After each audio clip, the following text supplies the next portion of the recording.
Hello guys, this is Tears Just Tears, and sorry about that, I had to flip my screen around.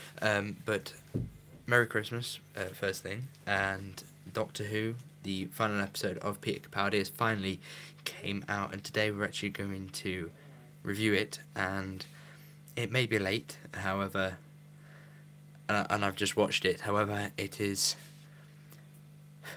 was pretty good, wasn't it? So, there was there's something about it which I thought was really weird. How I thought that it was one pretty odd, as in it didn't make a lot of sense, and we'll get to that later. But the ending and I think all the acting and all the directing and everything throughout was brilliant, and I think that kept me entertained for the entire thing. And now that it's over, I'm sitting here thinking, I would totally watch that again. And during it, I was thinking the opposite. So I don't know what really happened there. I don't know. I'll have to try and figure it out. But so the two doctors' idea is really clever. The two doctors really bounce off each other very, very well. I think that the kind of like the olden sort of day approach to things as well really shows that out and stands out quite a lot.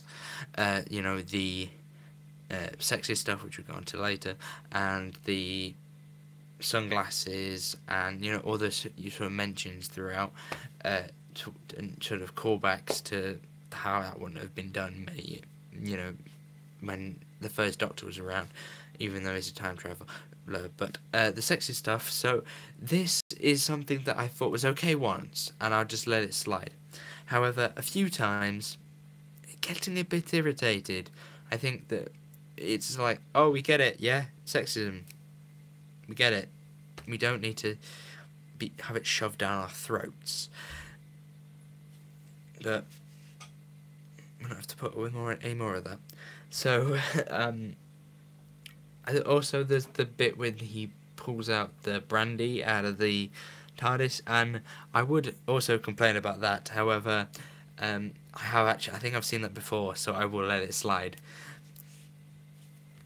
So yeah, that was decent writing there. I think that there was a lot of comedy in this episode, as well as to bring out as a positive. And I thought that some of the moments when you didn't get. You were about to see a brilliant sort of moment that would, you could imagine appearing all over the internet type thing, throughout the, the Doctors in the Pandorica opened, the Doctor has that big speech to all those ships, that kind of thing. And we don't really get anything like that till the end. And I feel like everything was just kind of building up to his regeneration. I feel like nothing else really mattered. So like when you were watching it, did anybody else feel that they were just looking at nothing really happening, and then it's slowly beginning to develop to his regeneration, 40 minutes later. But I feel like there was no real story for the first 40 minutes. But there was a story obviously, but I didn't feel very interested in it, and I felt it was just a bit odd, and maybe it should have been simpler and a little bit celebratory of all of the stuff he's developed, and shouldn't have just gone on and created something new. It should have stuck with, for example, a Cyberman or Rusty, and it should have stuck to that for the entire episode, instead of trying to ploy in this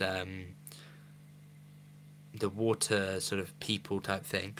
And even though we've seen it before, it wasn't really explained very well. It's kind of expected that we knew what on earth he was talking about, which we didn't. So, well done there, Stephen Moffat. But I did enjoy it, I must admit.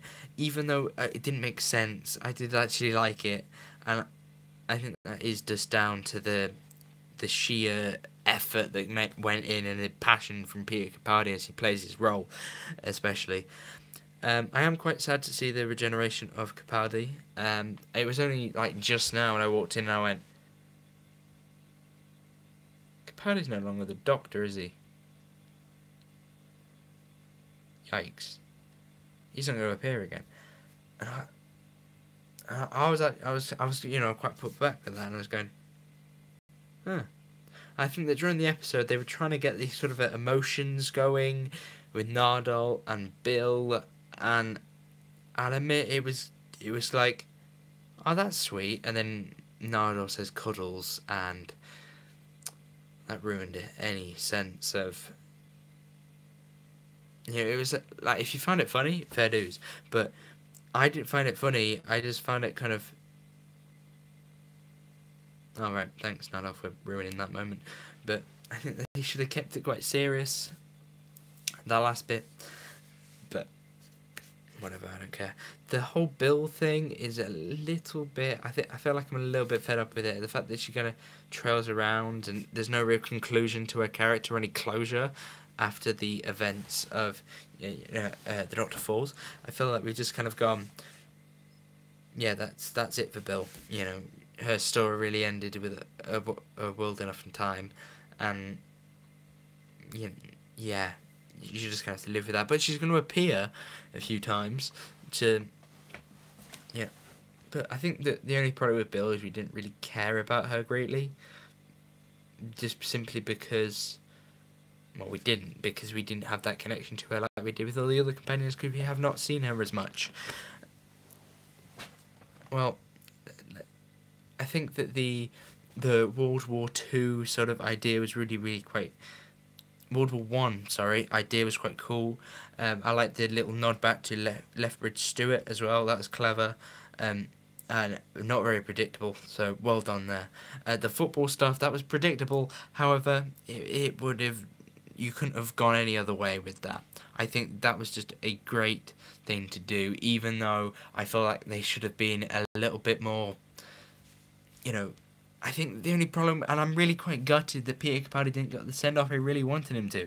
I don't think he had a good send-off. It didn't feel like he was going to regenerate. It just felt like a normal Christmas episode until he had finally regenerated at the end. We didn't see anything that I felt was actually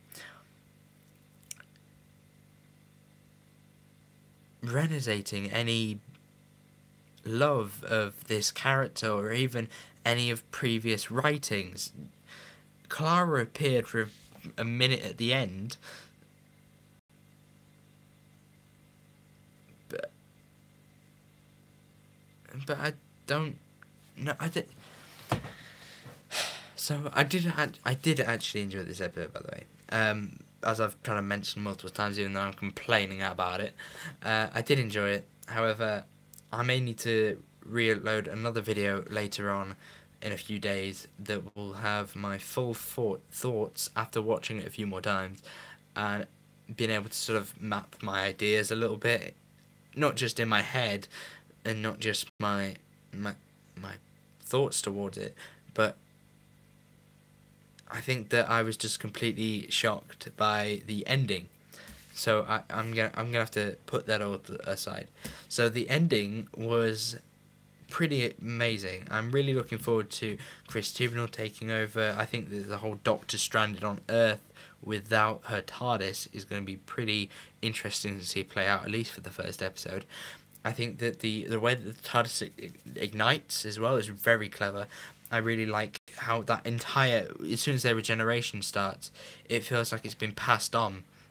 I thought somebody else had started directing, because you see these angles like that are like this and everything, and I was just sitting there really engulfed in all of this stuff going on.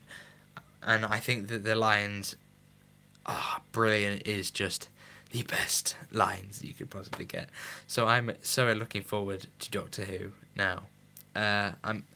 I'm sad to see Stephen Moffat go, but really I'm quite happy because I didn't think he wrote some very good stories, but he did write a few. But you kind of get what I mean. It's kind of like a love-hate. It's like Marmite. But I am a little bit glad that he's gone. I think that the ending speech as well was a little bit too reflecting of the 11th Doctor and the fact that they were talking about the name, and I was like, but this didn't happen. This never happened for this Doctor. They should have talked about the kindness and the and doing what is right and stuff a bit more instead of the things that they did. Anyway, so thank you guys for watching. This has been DAJ Studios. Hopefully you enjoyed this video. Make sure you give it a like. You can tell it's really late. Thank you guys for watching. This has been DAJ Studios. Goodbye.